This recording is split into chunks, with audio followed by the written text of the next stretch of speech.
So why is Waymo suing Uber for at least $1 billion, not even half a billion, $1 billion? So one of the top engineers who helped design Google's self-driving cars left, downloaded all of Google's proprietary technology on LiDAR, the little thing on the top of the car that sprays lasers that's like really technologically complex, downloaded all the information about that, and then shortly thereafter created a new company that was quickly acquired by Uber. So Google really thinks that he took all of their technology and brought it to Uber. And so that's why they brought the case. And how does this case look to you? You've been spending a lot of time looking at it. You talked to Uber lawyers last night.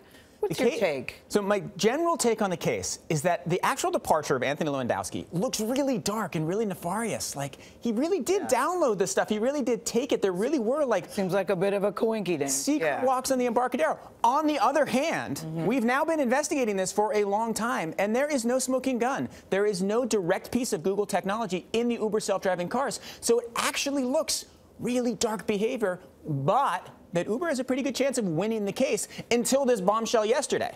Yeah, but we've also learned a lot about how Uber operates, right? Yeah, so that was the amazing thing yesterday. So this letter says, well, at Uber, we had this secret division. It had CIA employees. We had ways of sending messages to each other that would be immediately deleted. We had all of these computers that were off the Uber system, which we would use, and only the dummies would use the regular Uber computers. So that could explain why all this information could have been taken from Google and not discovered in the trial. You said there's no smoking gun, but is it a black eye for Uber? I don't know if Uber has enough eyes to have them all be black at this point. I mean, the hack last week was a black eye. There's about the 100th black eye for Uber. On the other hand, Uber does have a defense here, right? They say this guy, Jacobs, well, he kind of walked back on some of the letter. It was written by his lawyer. He only reviewed it for 20 minutes on the holidays, so maybe the letter has some exaggerations in it. Not only that, a lot of companies have systems for sending messages that get deleted. There are lots of reasons why you might want to have computers off the main network, just so you can look at rivals on LinkedIn. Well, Waymo is weighing in, and they're saying the evidence brought to light is significant and troubling.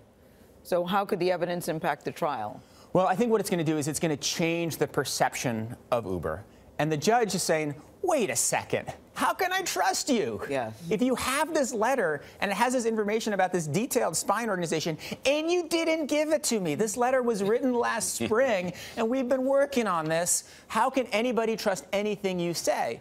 To which Uber's response is, look, the letter doesn't actually say that much, and it's not about Waymo. The letter is just about Uber. And in fact, we had discovery, and the letter didn't show up because it doesn't have any of the particular search terms that we agreed we would look for. Well, as a juror in a case, you certainly raised some reasonable doubt there, Nick. Yes. Go to law school or something. Thank you, Nick Thompson. Always good to have you at the table. Delighted to be here.